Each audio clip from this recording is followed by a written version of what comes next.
अग्रविश्व trust का उद्देश्य मानव मात्र का उपकार है, धर्म का व्यापार नहीं।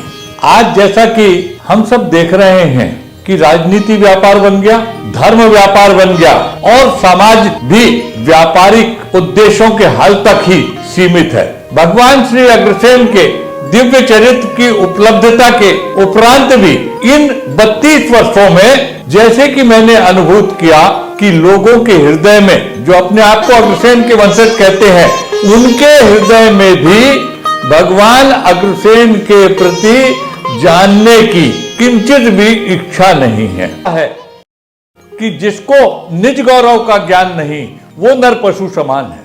हम संस्कारों को क्या जीवंत करेंगे जब हमें ज्ञात ही नहीं है कि भगवान अग्रसेन एक साधारण व्यक्तित्व नहीं, एक जीवन जीने की पद्धति हमारे सामने है, जिनकी कृपाओं से आज जो अपने आप को अग्रसेन के वंशज कहते हैं उनसे पूछना चाहता हूं कि आपके पास जो कुछ है उसमें आपका कमाया हुआ कितना है, ये देख लीजिए।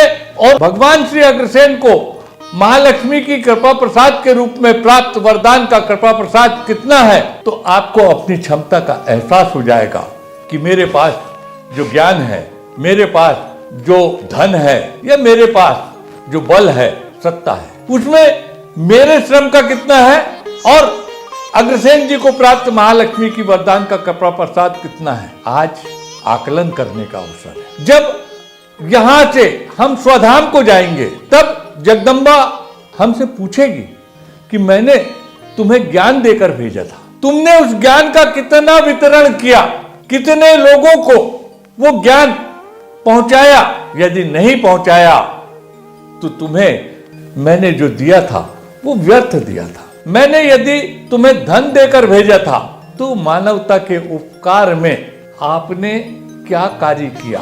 ज्ञान से बड़ा कोई दान नहीं और जागरण से बड़ा कोई अभियान नहीं। इसलिए तुम तो स्वयं ही सोए रहे, जगत को क्या जगाते, और उस समय धक्के मारकर न जाने किस योनि में फेंके जाओगे।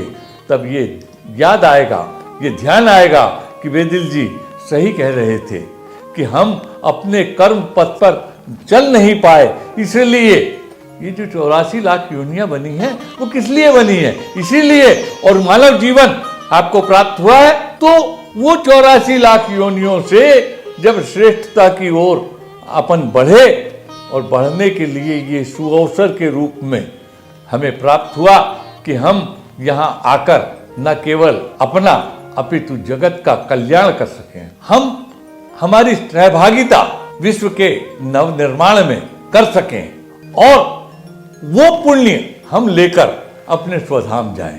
आज ये अवसर है। भगवान श्री अग्रसेन जिस तरह से एक क्रांतिकारी व्यक्तित्व था, वैसे ही अग्रविश्व ट्रस्ट एक क्रांतिपूर्ण कदम लेके चल रहा है। हमारा लक्ष्य गंगा के माध्यम से गंगा सागर जाने का नहीं है, हमारा लक्ष्य गंगा के माध्यम से गंगोत्री जाने का है। हमें यहाँ से ईश्वरत्व को प्राप्त करने जाना है, और वो हर मानव का लक्ष्य होना चाहिए। जो जीवंत हैं, ऐसे मुर्दों से बात नहीं कर रहा मैं, जो जीवंत हैं ऐसे लोगों को अग्रविश्व ट्रस्ट आह्वान करता है कि आइए इस गंगोत्री की ओर, यानी आध्यात्म की ओर चलने वाली इस यात्रा में हमारे साथ चलिए। हम इस सीरियल के माध्यम से दुनिया को आध्यात्म के वो रहस्य बतलाएंगे जो दुनिया नहीं जानती। जय श्री अग्रसेन।